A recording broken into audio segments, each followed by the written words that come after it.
I'm your club president, Beth Knox. As you know, this is the fourth Wednesday of the month, and that is where we gather exclusively online.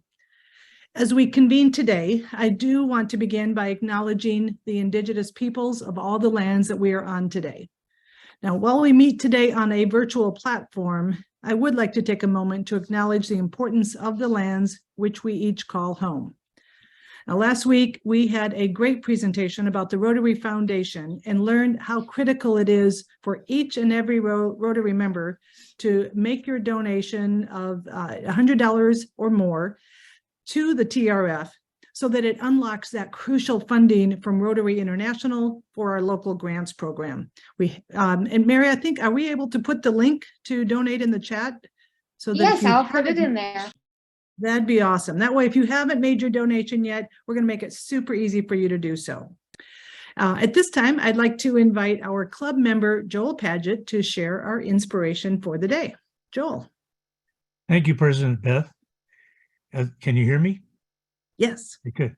As the saying in Seattle goes, April showers bring May flowers, and May flowers bring pilgrims.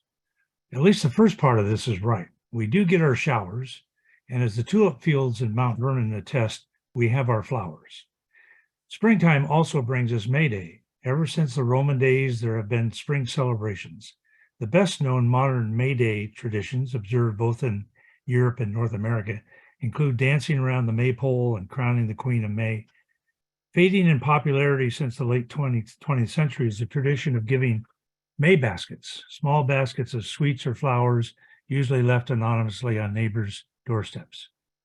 Over the last 50 years, there has been the celebrations of Earth Day, which was this year on April 22nd, where people take time out to demonstrate their support for protecting the planet and its environment. Whatever your tradition is for Earth Day or May Day, may it be a day of reflection on the rebirth of the Earth and a time to invest in the equitable and sustaining global system for all of us. But stop, look at the flowers in the field and how they grow. Quote, they toil not, neither do they spin, yet Solomon in all his glory was not arrayed like one of these. Matthew 6:25-34. In other words, do not worry about the minor things. God will take care of you even if you just focus on what is important to him. Amen. Thank you, Joel. Appreciate your words of inspiration for us today, especially on this gorgeous day. Feels like maybe, perhaps, we can kind of think that spring might be coming to our region. I want to also thank Paul Casey for serving as our meeting reporter today. And Mary, would you please introduce our guests who have joined us online today? Yes, we have quite the guest list today, actually. Starting off with Stacy Krinich, the CEO of Bonnie Lake Food Bank and guest of C.D. Siebert. We have Carol Brown of the Hearing, Speech, and Deaf Center, the guest of Lindsay Klarman. We have Madison Austin of JTM Construction, guest of Jenny Cox. We have Beth Burnell of We Heart Seattle, the chair of the board there. And our usual Dwayne Rudd, JJ Garnier, and John Durbin. And I also see Roma Seal on here. So welcome, everyone. Excellent. Thanks, Mary. And welcome to all of you who are joining us today. We hope to see you at a future meeting, either the Westin Hotel or the Rainier Club, depending on our meeting date. Okay, so for our short program today, we're going to hear from club member Larry Granite to report on the recent Rotary service trip to Africa. Now, Larry is a 34-year veteran of our club who has served as Vice President of Programs, as well as President of Seattle Rotary Service Foundation. In 2011, Larry became interested in international service, and he joined a small group of other committed Rotarians from our district who were passionate about eliminating malaria. Now, this group grew into Malaria Partners International, and Larry actually served as its board chair from 2014 through 2016. Now, while active in MPI, Larry traveled to Africa 6 times and saw firsthand the effects of this disease while supporting those who were working to combat it. Now, currently, Larry serves on the executive committee of the RAM Global, the Rotary Action Group for Malaria. And Larry, we're so excited to hear about the report of your recent trip. So take it away. Oh, you're on mute, Larry.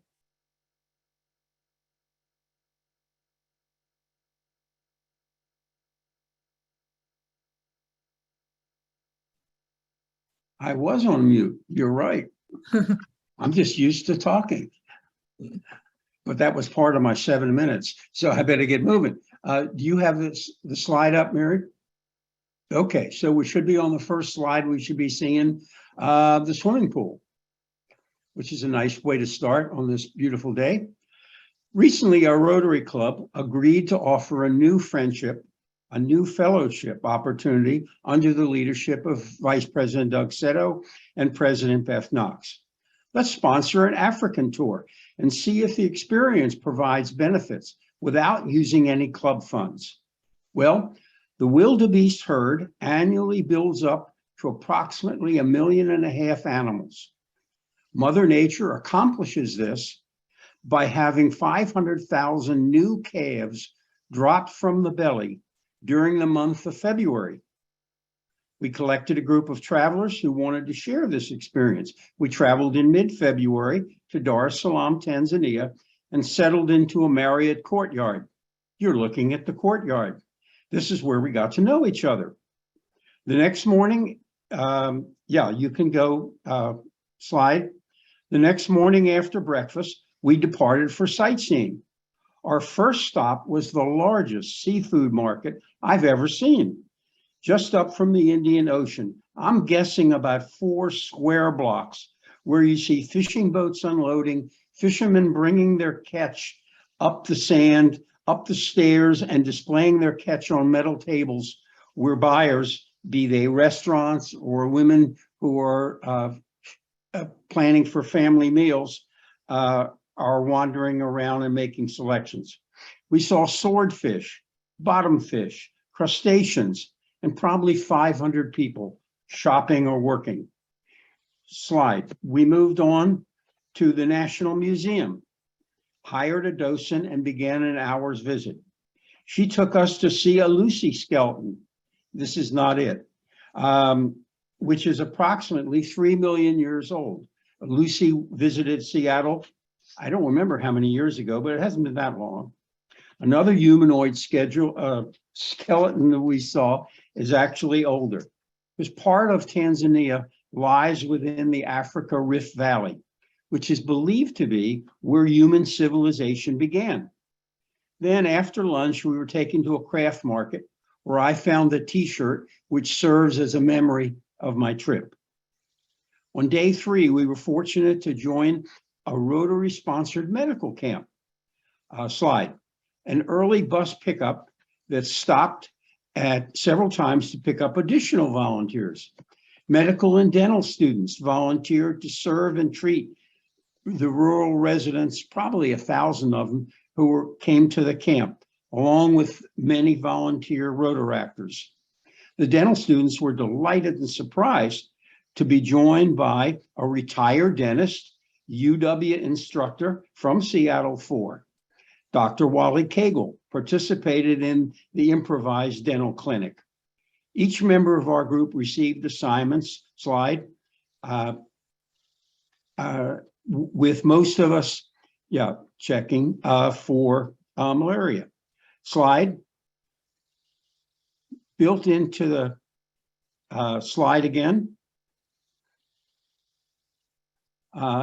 After the camp, we returned to our hotel obviously for drinks, pool time, and our final Dar es Salaam dinner. We were even joined by 2 of our new Rotaractor friends who we met at the medical camp. Early on day 4, we were driven to the airport for a short flight, which began our trek to the Serengeti Plain, where we would safari. Then we were picked up by the safari company. We headed out to where the animals were, where we could put our cameras and cell phones to work. Slide. The scenery was beautiful, and soon animals began to appear. All at once, the driver stopped and pointed to this tree on our left. Gradually, we saw what the excitement was about. A cheetah was resting high in the tree where no one would bother him, or maybe her. After a few minutes of clicking cameras, we moved on, gradually heading toward our tented camp. It was getting dark as we arrived, but tented camps are often permanent locations where a large tent sits over a concrete pad, generally larger than a hotel room with normal furniture, and more importantly, our bathroom. This is not our tented camp. The hot shower was great, and so was dinner. Day 5 was spent on the Serengeti, looking at animals and snapping photos. Mostly we saw wildebeest, zebra, and Thompson gazelles. We saw hippos hanging out in the water. One hippo apparently got a little too close to a lion, and now was breakfast, lunch, and dinner. Papa eats first, then followed by the pride. A male lion eats 25 pounds of meat a day, while females eat 15. A big meal can last 2 to 4 days while they just hang out and rest. Lunch break that day was with our box lunches, was taken at a scenic spot overlooking a gorgeous vista with very nice restrooms. That's important to Larry. All afternoon, we continued to see hundreds of wildebeest, zebras, and gazelles, but also elephants and giraffes. I haven't mentioned birds, of which there were many species. The easiest to see and photograph were the ostriches, which you just saw, herons, and storks. By dusk, we arrived at our camp, which came with a pool and outdoor showers where you looked up. This was dinner in a bigger tent than what our rooms were. We left early on the 6th day and proceeded to the Ngorongoro crater, a UNESCO World Heritage Site where you have the top 5 animal species. I think this was my first sighting on the trip of a rhino and a leopard, but there were still herds of wildebeest, zebra, and gazelles. I never tire of seeing more giraffes and elephants. After a morning of enjoying the animals, we stopped for our box lunches, after which we said goodbye to half the group who had a flight to catch, and they headed back directly to the airport. We headed back more slowly, the rest of us, because the Kegels, we were not in a hurry. The Kegels were going to stay in Tanzania for more sightseeing. John Raybar was staying in Tanzania to climb Mount Meru and then Mount Kilimanjaro, which he did successfully. What was this experience all about? People joined the tour. People, there's the pride. There's Mama and Cubs. People joined the tour knowing one other person. Within 2 days, we were all family, making friends we would keep for a lifetime, much as I've done in Rotary. Sharing experiences builds relationships, as does Rotary. Thank you.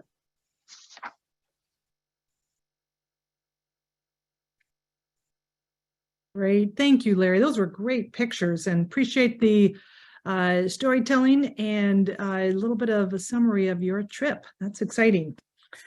All right, now we will move on to our long program today.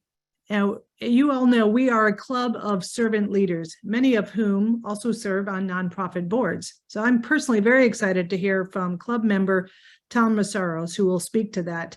Now, Tom has been a leader in the not-for-profit management for over 45 years. He joined the Alfred Group in 1995, and 8 years later was appointed president and CEO. He was tasked with building upon the Alfred Group's history of strengthening not-for-profits nationwide. He stepped down in 2014 and then fully retired from the firm in 2019. Now, as an Alfred Group consultant, Tom has been directly involved with over 60 clients throughout the country, but his local clients include such companies as the Group Health Foundation, Evergreen Treatment Center, Shoreline Community College, Edmonds College, Overlake Medical Center, and many others. He finished his career by raising more than $50 million for Southern Adventist University in Tennessee.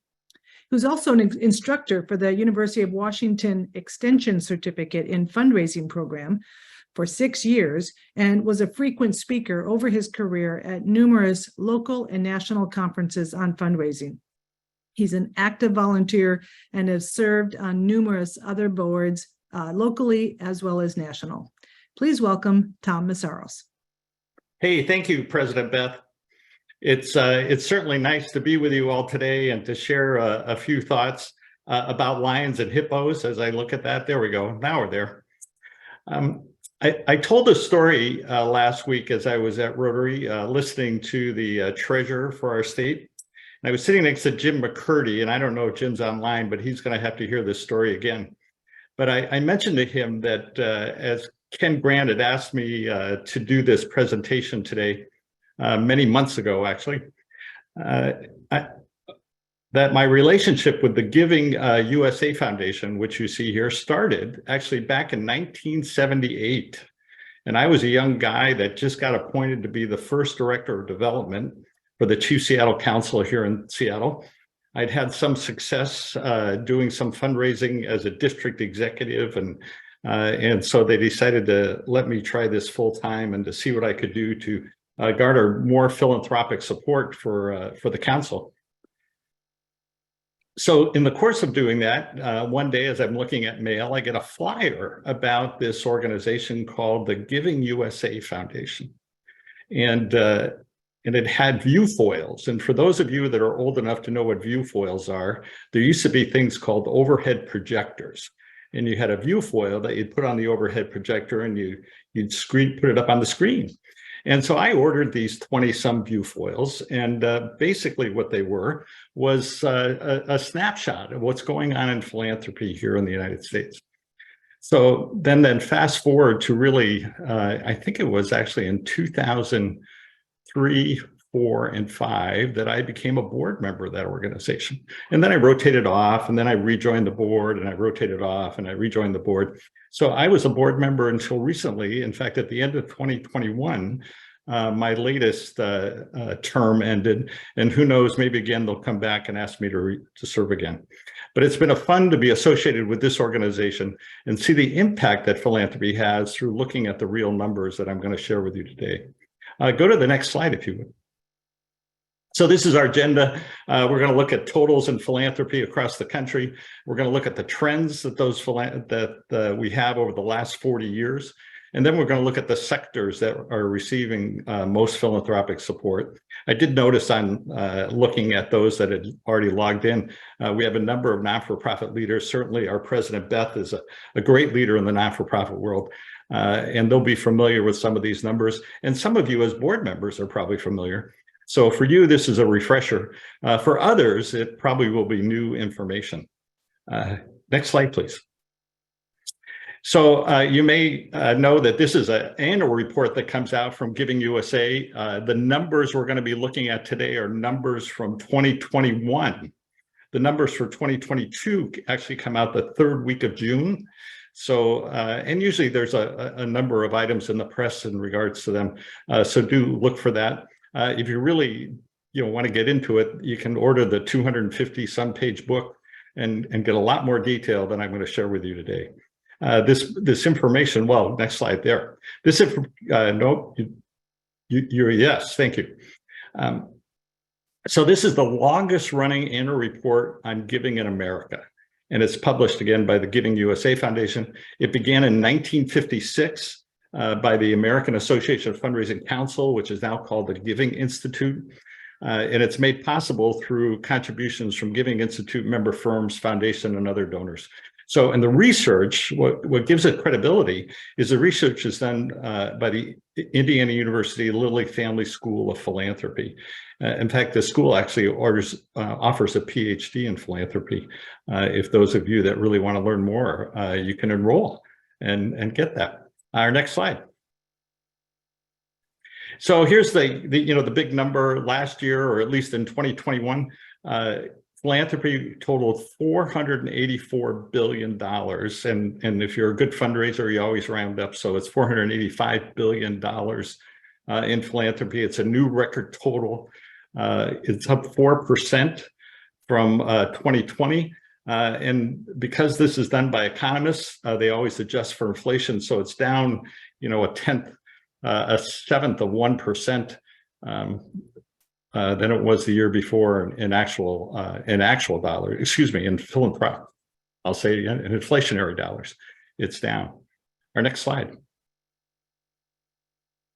Looking at this number in a trend line, so go back to 1981. The 1981 number was $55 billion, and it's, over a 40-year period grew to over $484 billion. So, just a really good growth. This is an average of more than 10 billion a year over that period of time. And so, philanthropy is a growth industry. We live in a country that's very, very generous.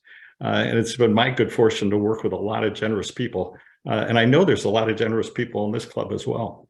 When you look at it from the various years, I'm not sure how big this chart is to the rest of you, but in 2006-07, you can see the Great Recession, the impact of the Great Recession, the decline that happened there.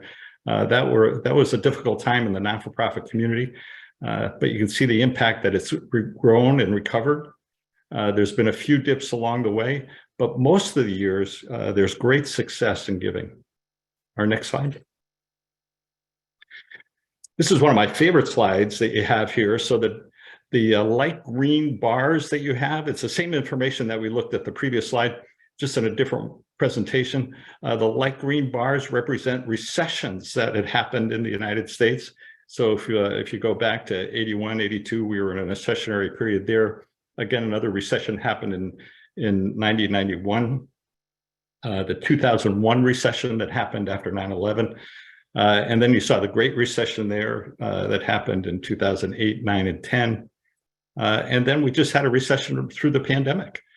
So you can see the impact of that. And what's interesting is the impact, the most recent recession that we had during the pandemic was negligible.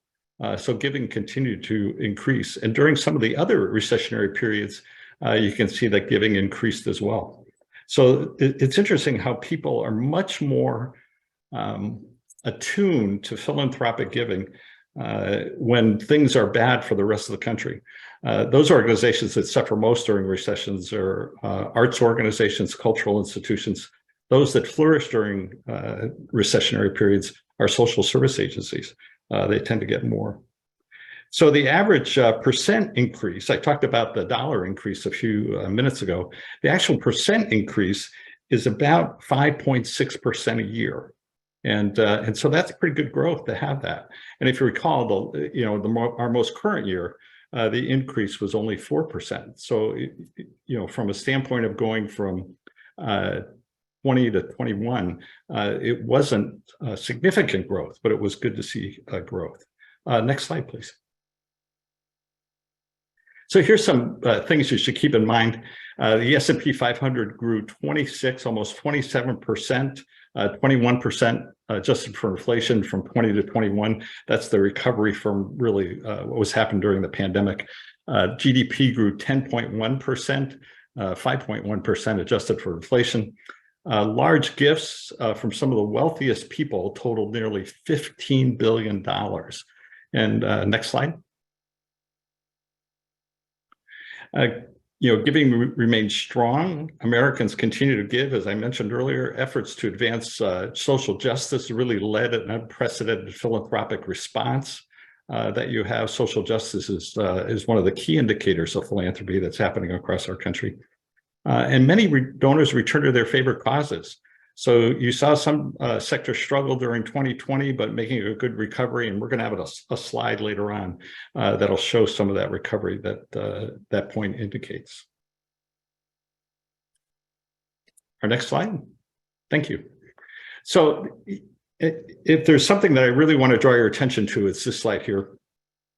One of the big impacts on philanthropy in America is the S&P 500. So you can see the light green line. through that represents the S&P 500. The dotted line represents philanthropy or total giving, and those are both adjusted for inflation that you see there. I love to look at that 1996 to 2001 or 2000 really. The growth in philanthropy during that time was just tremendous growth in philanthropy that you see during that period of time. And you can see that the S&P 500 really declined during that 2001 period, and then also again in 2006, 7, and 8. But philanthropy did not decline as much. So philanthropy is a lagging indicator. It really does match what's happening in the S&P 500. And when I look at the chart, for 2020, 21, it makes me anticipate the 2022 numbers that we're going to see from philanthropy, because I think they're going to get significantly higher, even though the S&P has not done so well during 2022. The impact that it had in the previous year will certainly be an indicator for success. I'm anticipating that philanthropy will go over $500 billion in that year. Our next slide. This is an interesting thing about total giving, is the percentages of gross domestic product. So right now, philanthropy represents 2.1% of the gross domestic product, and that's a really big number. The not-for-profit community really represents just about 11% of the gross domestic product. So you look at all the nonprofit organizations there are in the country. You have healthcare, you have education, you have social service agencies, you have arts and culture, you have relief agencies, international relief agencies operating out of the United States. It's a big number, and it's significant enough to be 11% of the GDP. 5% of that number is really healthcare. So most of the healthcare in the United States is nonprofit healthcare, and I think in Washington State, there's only like 4 or 5 for-profit hospitals. So, the numbers of hospitals that we have here in Washington State truly are not-for-profit organizations. You may question that when you look at some of the salaries that some of the CEOs and senior doctors make in those institutions. But that's certainly a market-driven number, that's for sure. And, when you think of the nonprofit sector, you tend to think of food banks, you tend to think of social service agencies. But the other big driver, besides healthcare, is education. We have some of the best educational institutions in Washington State. We're fortunate to have them here, and they tend to be doing well. And they're doing well because local economy is doing well and because people are generous to them. So I sit in meetings, not as many as I did before I retired, where we looked at these numbers, this 2.1%, and we tried to strategize what could we do to take this number to 3%, to actually grow it by almost 50%. And what kind of an impact would that have on the non-for-profit world? What kind of an impact would it have on the USA, on the various agencies that are serving the citizens that live here in the United States, and even citizens that are living abroad? It'd be a tremendous impact to do that. And you can see the growth that 40 years ago was only 1.7% of the GDP. And now it's grown to a much larger number that you have here. Our next slide. Oh, I wanted to just stay with this slide for a minute, but I did want to reflect on 2 other things. The auto industry in America is 4% of GDP. The government, of all government levels, so this is federal government as well as state and local governments, represent 38% of GDP. So that's a huge number. The airline industry represents 5% of GDP. So philanthropy, though it's significant, still hasn't gotten to the levels of some of those other industries. But the non-for-profit industry, again, is 11%. So it's right in there and surpasses certainly aviation or the airline industry, excuse me, and the auto industry. So this is an important slide.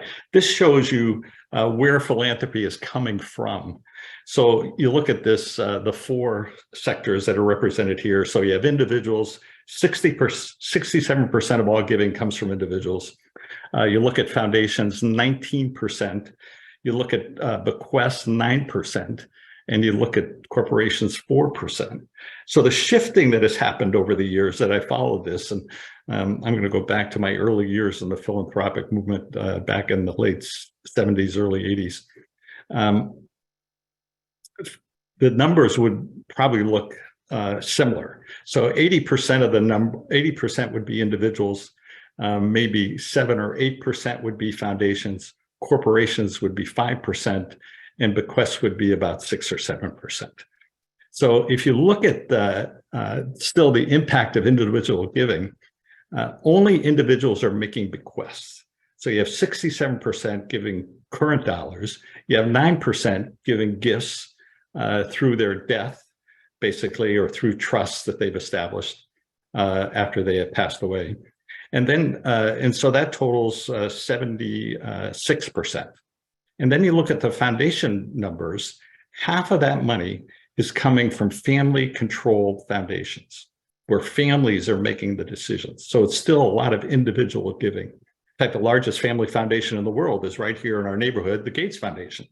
And Bill and Melinda, even though they're divorced, are still intricately involved in making the decisions in regard to that. So you have the individual impact that they have, though they have staff members making recommendations to them. And at certain levels, the staff are making the decisions. But the driving force behind that are two individuals who care a lot about the local community, and they care a lot about the world. So you add that all together, and you still have an impact of 80%. And then the other thing I want to draw to your attention is in the corporations is that half of that 4% is gifts in kind. So, you know, there's cash that you get from corporations, but there's also gifts in kind. We're going to talk about that a little more later on in the discussion. One of the big impacts that you have in the foundation category, that 19%, are donor-directed funds.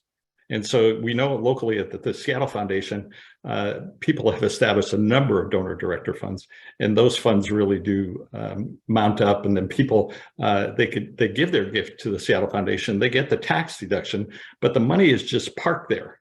And then they can parcel it off in any way they'd like to. And it's less restricted than if they set up a family foundation. So the big drivers of donor director funds, though, are not community foundations, so they're certainly participants in that. The big drivers are Fidelity, Schwab, and Vanguard. Right now, there are more philanthropic dollars in Fidelity than all the community foundations in the United States. So Fidelity is a big driver of that. And I think that's one of the big trends that you're going to be seeing in the future that's going to continue to happen as we go forward. Let's go to the next slide. So, you know, these are the four categories that we talked about earlier. We saw giving by individuals in the last year, you know, from 20 to 21 go up almost 5%. You saw giving by foundations go up 3.4%, but with inflation adjustment, it actually was a decline. Giving by bequests was a decline, and we'll talk a little bit more about giving by bequests in a few minutes. And then giving by corporations actually increased a lot, yet it's only 4% of the total. So, you know, from a marketing standpoint, and you're trying to set up a good philanthropic program, and a number of you who serve on boards, you should keep this in mind. You know, your biggest opportunity for growth is to attract individual donors. And the more individual donors you can attract to your organization, the better success you're going to have as you move this forward. Next slide, please. So this is just the individual giving. You know, $326 billion given away by individuals in the United States, you know, and that's the same as someone sending $5 in an envelope on a direct mail piece, or giving $5 online that they may have. And then it goes, you know, all the way up to the billions of dollars that have been given by others that were, and we'll see a list of that just on the next slide. You can see the impact of the recession. Go back to the slide. Yeah, thank you. You can see the impact of the recession in 2008, 9, and 10 really drove that number down. But at its lowest, it was still $257 billion in inflation-adjusted dollars. Still significant impact that you have. And again, the growth that you saw in the late 90s from 96 to 2000, you know, Seattle at one time, I think it was in 2000, there was an estimate that there were 60,000 millionaires in Seattle. And that was a huge growth. And of course, the tech industry locally just drove that. I was actually working on a capital campaign over in Redmond, and this retired school teacher came in and had been a $100 donor to this organization. And she ended up giving $100,000. And I said to her, golly, this was such a generous gift. I said, what does your husband do for a living? And she said, oh, he was a school teacher too. He said, but back in the late 80s, in 86, we both invested $3,000 in a local software company. Well, remember Redmond, Washington. And they both did very well. So I went back and did the calculations, and that $6,000 had grown to over $6 million because they invested early, and they chose to be generous with that money. They still lived in the same house, still drove the same cars. She did confess to me they take much nicer vacations now. And they had 6 grandchildren, and all their grandchildren's college educations were all paid for already. So, but it was a driving force. A lot of wealth was created in the King County area during that late 90s. Next slide. So here's some mega gifts, that get attention. So, Elon Musk gave away 5.7 million to, from a sector standpoint, public society and benefit. Mackenzie Scott, a local individual here, gave 2.7 billion across many sectors. Michael Bloomberg gave 1.6 billion. I mean, these are just big numbers that you see. The Zuckerbergs gave 723 million to foundations. So that's money set aside. And you see that with William Ackman did the same thing, setting aside money for future. And then education, Phil and Penny Knight gave 500 million. That went to the University of Oregon. And then Patrick and Shirley Ryan gave 480 million. So, and you see this even at the University of Washington. I remember when the university did their first $500 million campaign. It was during the 80s. And Marilyn Dunn, who's a former member of our club, was the head of philanthropy there at the university. She was vice president for university relations. And she told me, she said, we're not even done, and we're already working on our $1 billion campaign. Well, I just think they finished their $5 billion campaign. So it's amazing the growth of philanthropy that has happened, even locally. And the University of Washington is a key leader in that. Next slide. Let's see here. So giving by foundations, exponential growth just here, because more and more people are setting aside dollars for the future. And so, you look at this trend line, it went from 9 billion 40 years ago to 90 billion this year. So, I mean, just huge growth in philanthropic endeavors. And again, we're fortunate to have a number of these in the Seattle marketplace. So when I first started working in philanthropy with the Boy Scouts, the Murdoch Trust down in Vancouver was the largest foundation in the country, in the state. And, now we have the Allen Foundation. Now we have the Gates Foundation. There's several others. The Seattle Foundation has grown even larger than Murdoch at this point in time. So it's a tremendous amount of foundations here locally. And even though there are only, 20% of the giving that happens, it's a big impact that they can have because of the way they wield their gifts. Next slide. Bequests are an interesting thing. So notice the jaggedness of this line. Notice how flat, in reality is. It's grown from being, 10 billion in adjusted related to 46. Bequests are all about who died. So, and probably about 300 estates every single year dictate how this is going to be responsive to. So I am going to make a plug here. I don't know if Kathy Williams is on the meeting today, but she's been leading the effort to grow the endowment for our own foundation, the Seattle Rotary Service Foundation. And I've been working a little bit with that. There's probably 10 or 12 of us that have been working on that to get people to make commitments to this through our estates. So people can give much larger gifts through their death than they usually can give during their lifetime. And so here's a chance for you, if you're a donor, and say, you are a President's Club member and you're giving $1,000 a year. Well, imagine the impact you could have if you could give $25,000 through your estate. And that 25,000 will really replace that $1,000 gift that you've been giving every year. So that legacy of your gift continues on and on and on forever. And that's the power of bequest giving. And so there's my pitch for Kathy Williams and for others that have worked on this.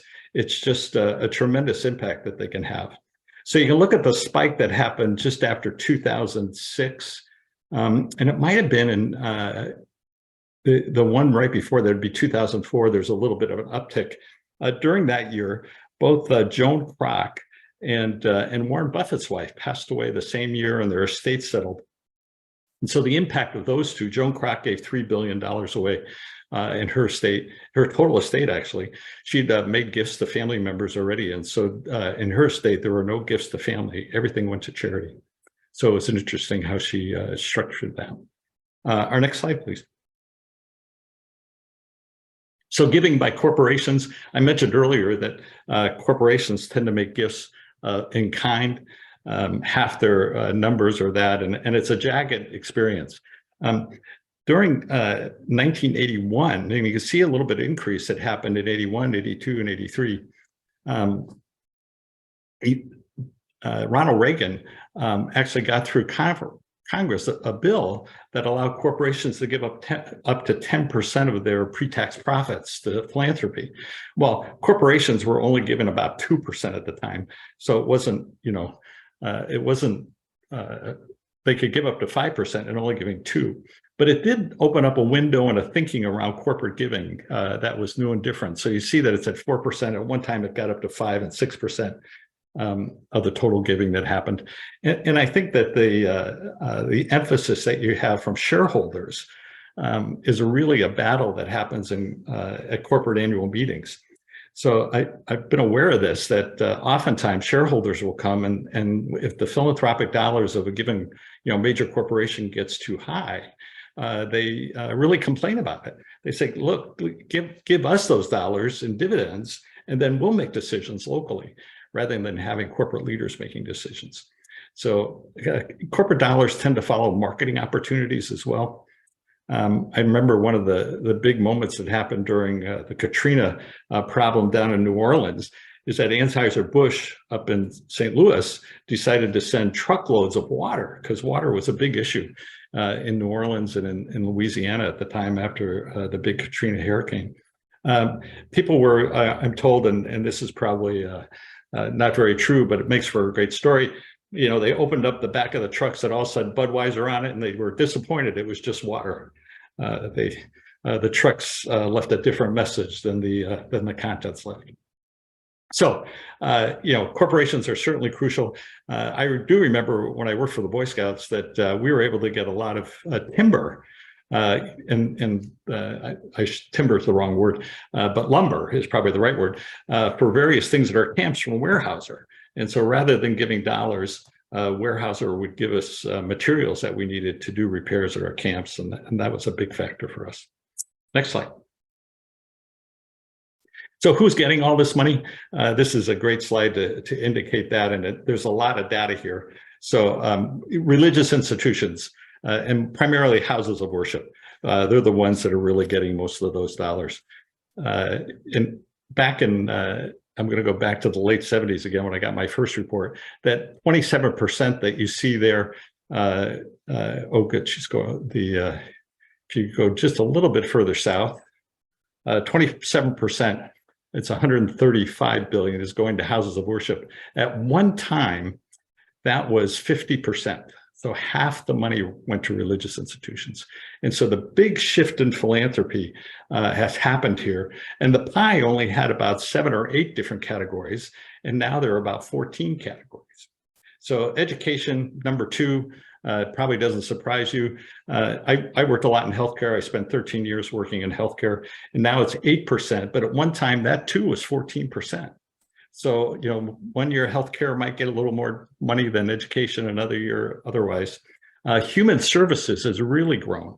So one of the big impacts you see is the growth in human services and the giving to that. Next are gifts to grant-making foundations. So I talked about donor-directed funds and the grant-making foundations, big growth, just huge growth, money set aside for the future. A public society and benefit. United Way might be in that category. Those philanthropic institutions that are closely aligned with governments, like a Parks Foundation, would be in that category as well. Healthcare, as I talked about, international affairs, in Rotary is a big donor to international affairs. And you have the Gates Foundation being another big donor here in the Seattle marketplace. But it's only 5% of the total, even though tremendous amounts of dollars are spent. And what's interesting is those dollars go a lot farther internationally than they go locally, just because of the cost of living. What's always surprising to people when I do this talk is arts and culture, only 5% of the total. And we have tremendous arts organizations here in the Pacific Northwest, and yet they sell tickets, and that's important for them as well. Here in the Edmonds community, we have the Edmonds Center for the Arts, and they want to get a balance of having 50-50, 50% coming from ticket sales, 50% coming from philanthropy. Some organizations that I've worked with a number of symphony orchestras in my career. It's been 60-40, 60% from ticket sales, 40% from philanthropy. So you see that's always a struggle for the arts institutions and for museums as well. Environment and animals, when I first started working on that was not even a category. And then the newest category is really individuals. And how that's structured financially, I'm not sure how that works, but they've decided to categorize that where someone may be working in a mission program or a social service program overseas, and the money's going to support them individually. And so that's what that represents. Our next slide. Hey, Tom, I don't want to interrupt, but Yep. we only have a couple minutes left to get any questions, and there's a whole Then bunch we'll of stop questions. right here. This just shows you some of that same information in a different format. I've been trying to watch the time and and I wasn't doing a good job of that. So Beth, thanks for the interruption. I will take a question or two Yes, that may Ken. have, and we'll stay online for those that want to stay later than the meeting. Awesome, thank you. So Ken, you want to read out the questions? I do. So Tom, thank you. We've only got 1 minute, unfortunately, left. So I'll talk fast. Well, some of the questions you've already covered in the last few minutes. We are curious how you got into this business. Was it deliberate? Was it by choice? You've got 45 seconds. So I got out of the Army in 1974. I got drafted after college, served 3 years in the Army, got out of the Army. I went looking for a job in 1974. There was a little recession going on, so it was hard to get a job. I wanted to go work in banking, of all things. And Seafirst Bank said they'd hire me, but I had to wait 6 months till the hiring freeze was over. So I had to get a job, I had to do something. So I went to work for the Boy Scouts here in Seattle, and I loved it. I just loved it. I loved working for it. I loved the mission of the organization. I loved interacting with the volunteer leaders that I got to interact with, and it stuck. And my whole career then was in the not-for-profit world. All right. Well, that was right on the money. I like the fact that we've got so many smart people within our organization that we almost don't even have to. And you just proved this today, Tom, that we don't have to go outside to find experts when we've already got experts. So I found that very interesting. And I think I speak on behalf of everybody. So thank you so very much for bringing this on for all of us. Larry, thank you for your comments today about Africa. Tom, if you do have a minute, there are so many questions. I don't know if you'd have the ability to answer them. It'd be nice if you could. President Beth, back to you. Thank you. Thank you. And yes, Tom, I think that's a great idea to see if we can have you folks stay on after. Mary, is it possible to leave the Zoom link open for a little bit? Yes. I'm going to make Tom the host after I'm done sharing slides so he can stay on and take questions after the meeting. Awesome. Great. Thank you. And Tom, no surprise, we have made another donation in your name to Harvest Against Hunger as our gratitude for you speaking to us today. So thank you so much. Thank you. And I also want to thank our sponsors. We have our gold sponsor, Bob Alexander. We have Morgan Stanley Joel Farrell as a bronze sponsor, Dominic Musafia with Seattle Divorce Options, Jacobson and Jarvis and Company, and Matt Bratland with NetTech. All right. So, oh, and of course, our sponsors are so critical to us, and I do hope that that these sponsors will continue. And we will shortly, and I think next month, going to be announcing a new partner with Seattle Rotary. So look forward to that.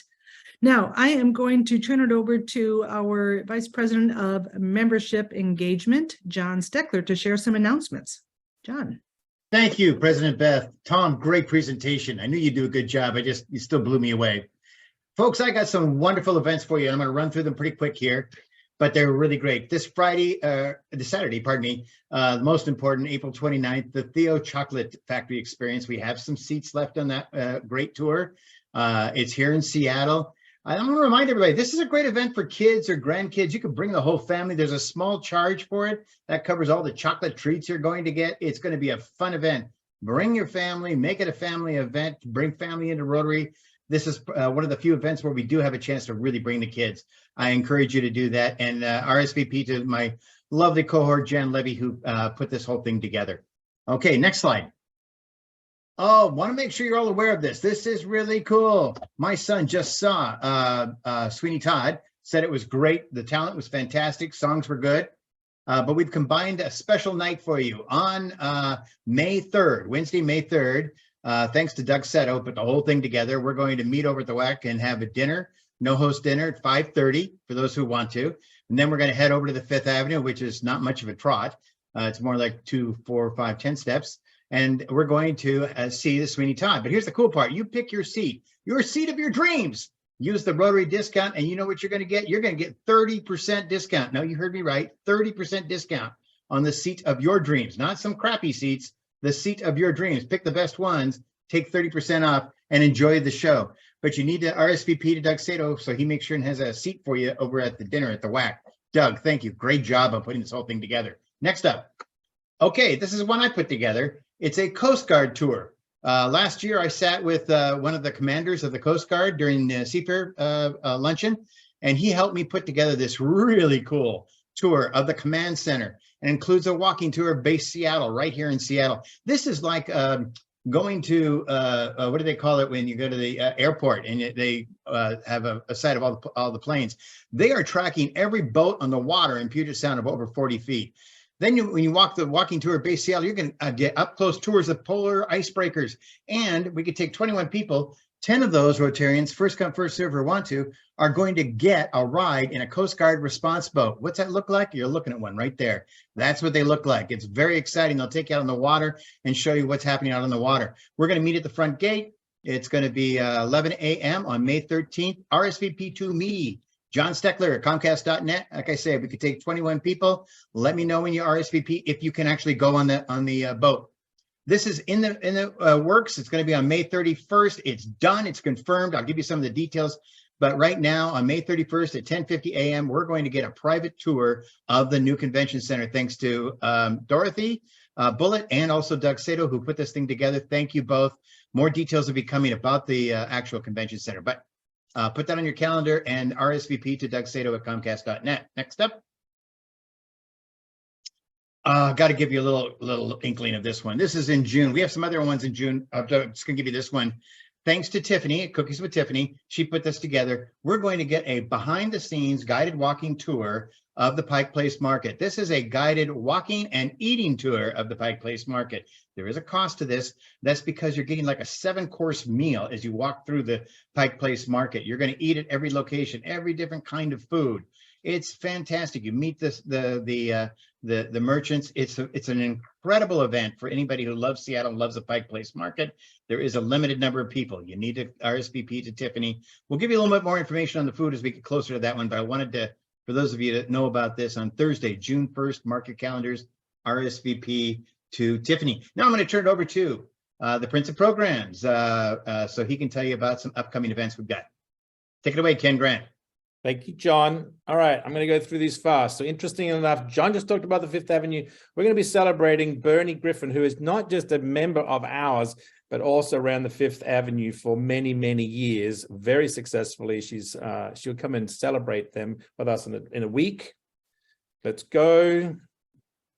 Also, speaking of the convention center, we've got Tammy coming in from Seattle, Visit Seattle. She's also going to be talking about the convention center. Let's go.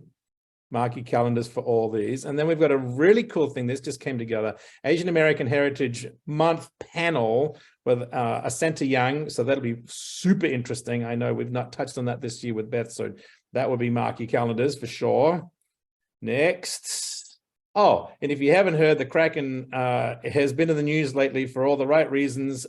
We've got some top dogs coming in from them at the end of next month. And I want you to also mark your calendars. There's two things that are not on slides.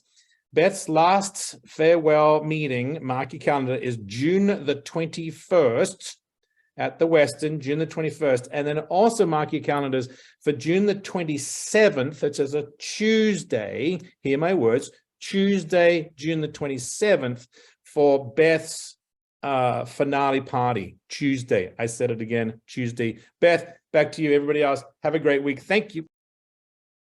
Thank you, Ken, and thank you, John. John, holy cow, we have a ton of activities coming up. That is super exciting. And Ken, you've really got some great programs. I'm really excited about the panel that Assunta has put together in May. That's going to be a good one.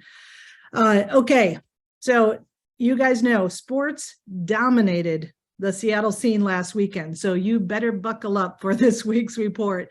So last Saturday in Seattle, you could have attended games for the OL Reign, the Mariners, the Sounders, the University of Washington spring football game, or the first ever Stanley Cup playoff game at Climate Pledge Arena. That's 5 Seattle sports teams all playing on the same day.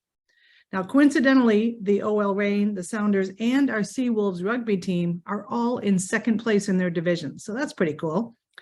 Now, the Kraken aren't the only team in the playoffs, though. Last Sunday, our XFL Sea Dragons qualified for the semifinals, while our junior hockey team, the Seattle Thunderbirds, have also rolled into the Western Conference Finals.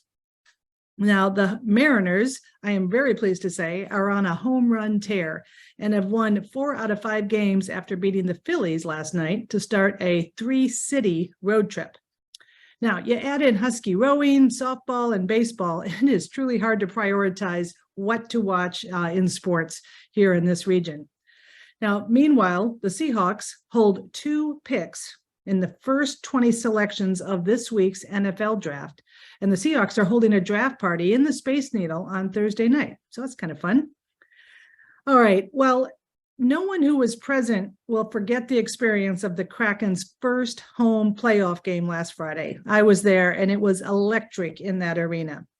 But those who were there this past Monday got to experience the first playoff win and in overtime to boot. Now, the Kraken now head to Colorado. They are tied 2-2 in the best-of-7 series. Sadly, they are without top goal scorer Jared McCann, who suffered a really bad concussion on a late and very unnecessary hit Monday. If anybody saw that, it was pretty gruesome. Now, the Avalanche defenseman, thankfully, who was responsible, will serve a 1-game suspension. And the Kraken will certainly play, I'm sure, with that heavy chip on their shoulder when they play tonight. And I thought it was interesting to share this. The Stanley Cup is the championship trophy that's awarded annually to the National Hockey League playoff champion. It is the oldest existing trophy to be awarded to a professional sports franchise in North America. The trophy was commissioned in 1892 and is named after Lord Stanley, the Governor General of Canada. So there's your trivia for the day. I'll leave you with this quote. Canadian hockey legend Guy Lafleur said, "You do not play hockey for good seasons. You play to win the Stanley Cup." Our meeting is adjourned. Stay on and chat with Tom Mesaros if you've got more questions. Have a great week and go Kraken.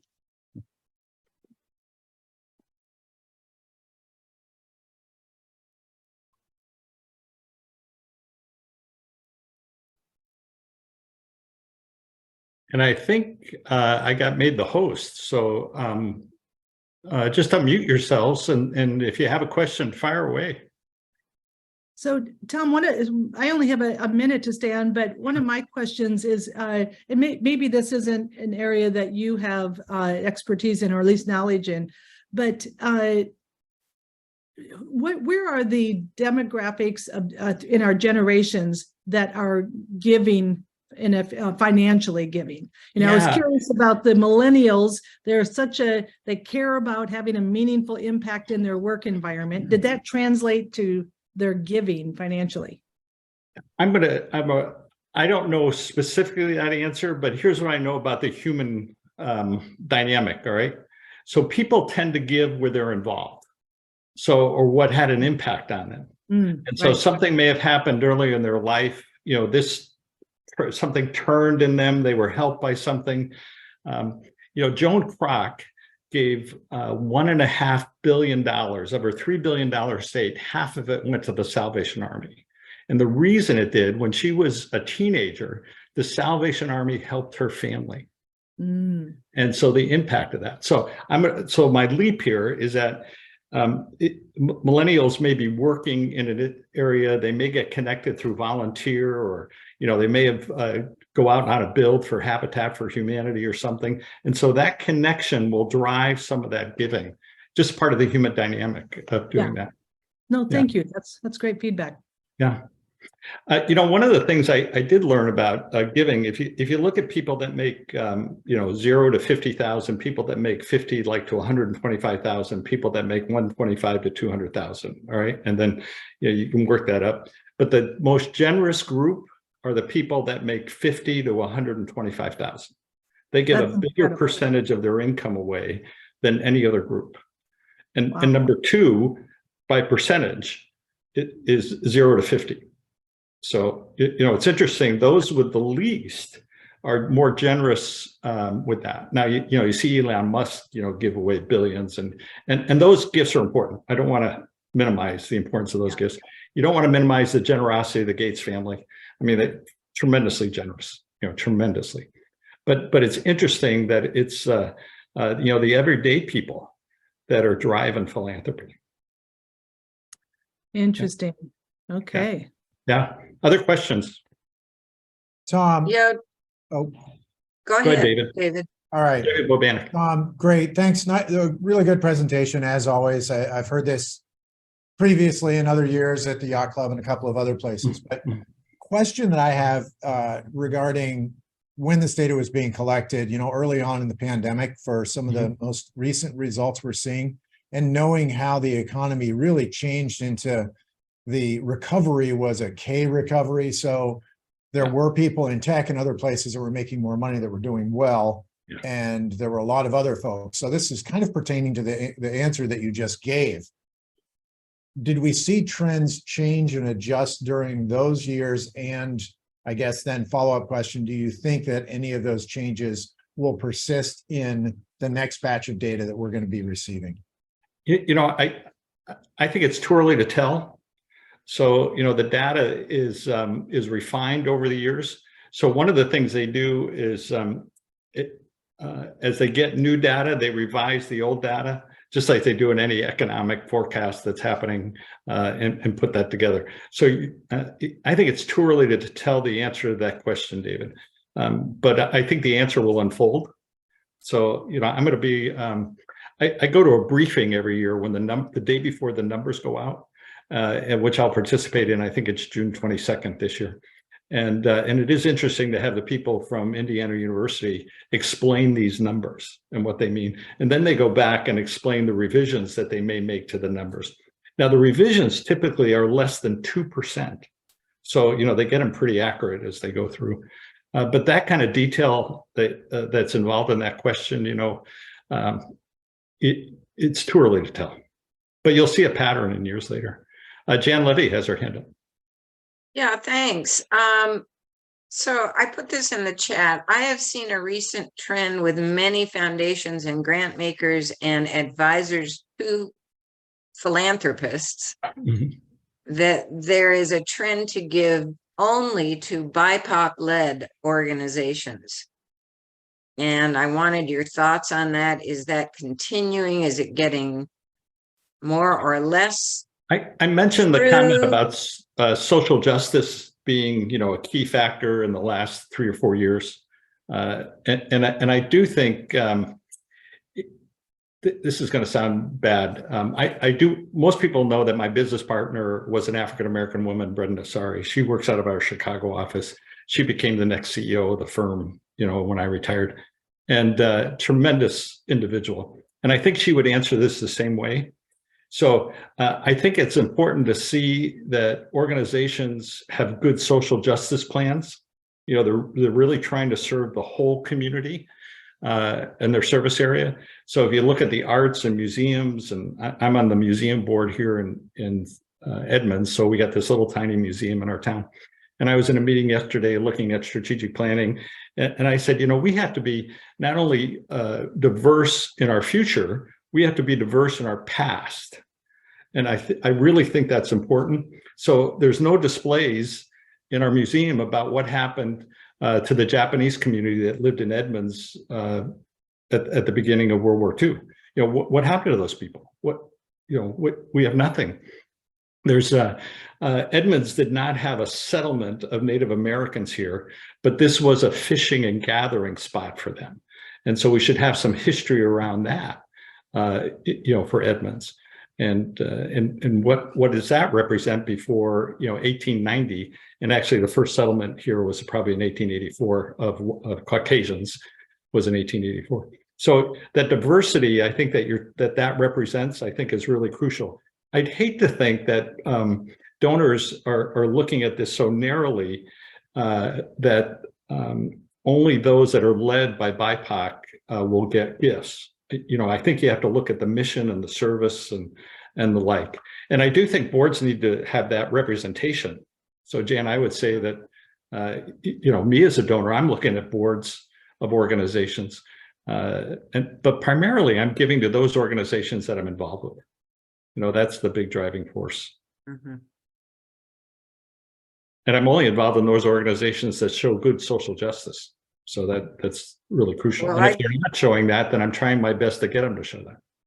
I totally agree with that approach. However, I see a lot of organizations twisting themselves in knots to change the structure, maybe fire the CEO and hire someone of color just to make sure they can get a grant. And I would hate to see that happen. Yeah. That's short-sighted in my mind. Yeah. Okay. Thank you. Yeah. Any other questions from people? Rod, I see your hand, Rod. You're on mute, Rod.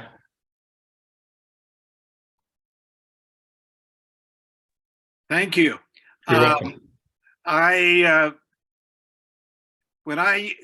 Before I retired and when I was doing estate planning, it seemed to me that a lot of my older clients who'd had money from generation to generation seemed to want to preserve that, whereas a lot of the new, younger tech money where they got lucky, joined Microsoft in the early days, that kind of thing, they wanted to give their kids so much in dollars that they thought would be good, but the vast 90% of their estate they would give to charity.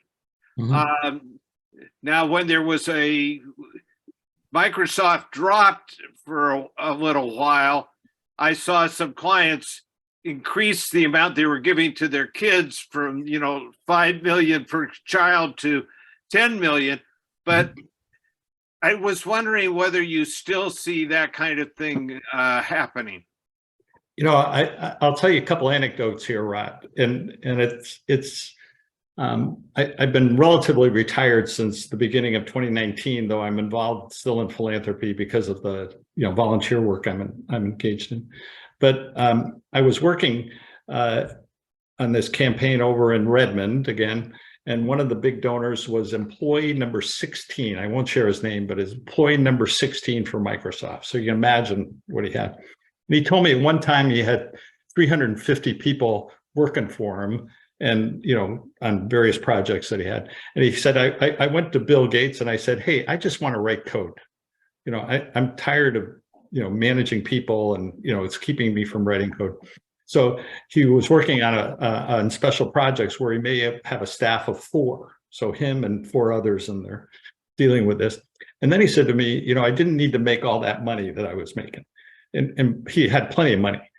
And you imagine employee number 16. So just keep that in mind. He said, we live in a fairly modest house in Issaquah.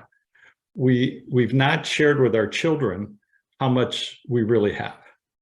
So our children think we're middle-class people, and we're trying to live our lives like middle-class people. And they're going to get a nice inheritance when they grow up. They were still all in, one was in junior high, 2 were in high school. But he reflected what you're talking about, that they were saving their wealth for good things.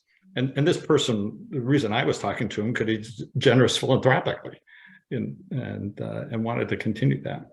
And then I met, for another client, I met a retired Microsoft person who led the team that developed Excel. And so, you know, he was early on, and he had left Microsoft and was now teaching 4th grade. And the same thing, he lived in a fairly modest house. He did overlook Lake Washington. He had a nice view, but it wasn't palatial in the sense of any of that. And again, you know, we're trying to do our best to teach our kids, you know, what the value of being givers and what that really means. So I hope that's continuing. You know, I hope that the tenor there is continuing. I do know that Microsoft allows employees that they have these giving opportunities where you can post giving opportunities across the whole company. And then people can donate. And so you can, you know, get your fellow workers to donate. And then Microsoft, you know, matches any gift that any of their employees give. So the impact that you can get from having Microsoft staff people donate to you is tremendous. Any other questions? I hope I answered that, Rod. Yes. Yeah, thank you. Any other questions? Doug, I see you unmuted. Yeah, yeah. You know, one question I had, 2 different questions. One of them is, as you stated, you know, corporate giving is what it is only 4%. It's 4% of the total, 27 billion.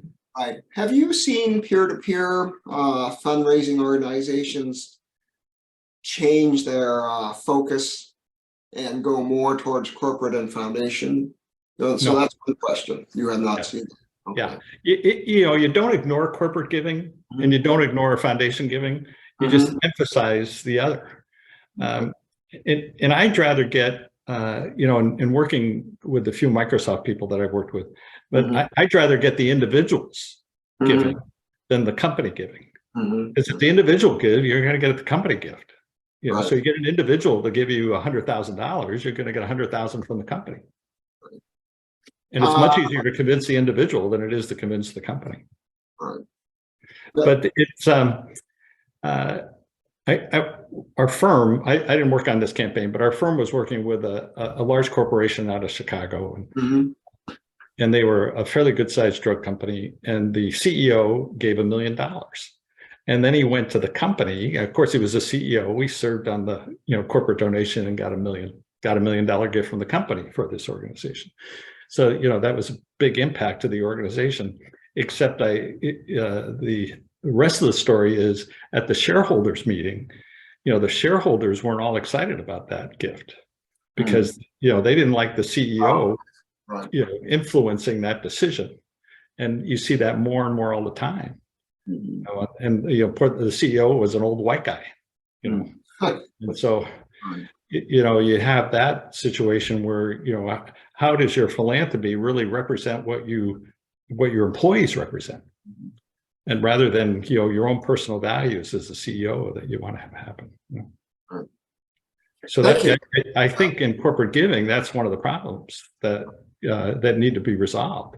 You don't want, you know, the gray-haired people at the top, you know, making decisions about philanthropy. You want to have a broader audience do that. And so I think one of the trends that I see in corporate giving is that you do have a corporate giving committee, and that committee is representative of your staff, so that you have a broader view of how that philanthropy used.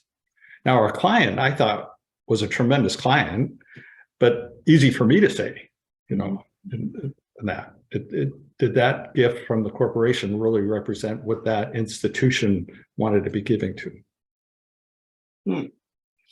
Thank you. Appreciate it. And we have the, Kathy Williams, I see you on the call here, Kathy. I tried to give you a nice plug. Yeah. Any other questions from people? Great. Well, you know, just I've always wanted to give this talk to Seattle 4. I've given this to other Rotary clubs. So it would have been fun. And I would probably have laced it with a little more humor if I could have been in the room with all of you. You know, that's the hard thing about doing this kind of thing on Zoom is you can't read the audience. And so, It was great. Oh, thank you. Thank you. All right. Take care, everybody. We'll see you next week in person. Much, both for your presentation today and all that you've done for Rotary, including legacy giving. Yeah. You know, I'm going to go back to my comment earlier. You know, Margaret and I tend to give money to where we're involved. And I've been a member of this club since 1979. So, you know, it's, you know, this is where I'm involved. So that's where I'm going to give my money. And there's other things that we're involved with, and that's where we give our money, you know, so. And I'm proud to have introduced you in 1979. Yeah, that's right. I remember that. I do remember that, Rod. That was interesting. You know, that was an interesting program because Rod was on one side of me introducing me. And do you remember who was sitting on the other side of me that day? Freddie Brown. The program was the Seattle Supersonics. Seattle Supersonics. And, so Freddie Brown was on the agenda, and he was on my left, and Rod was on my right. Back in the days when they had head tables, they used to have head tables in those days. Yeah. And I used to represent the Supersonics in the Sam Schulman days. Oh yeah, yeah. That not many people know that story of Sam Schulman with the Supersonics. That's for sure. Yeah. Wow. All right, good to visit with you all. Take care. Great job. Thank Thank you. you. Thank you. Thank you. Uh-huh. Excellent.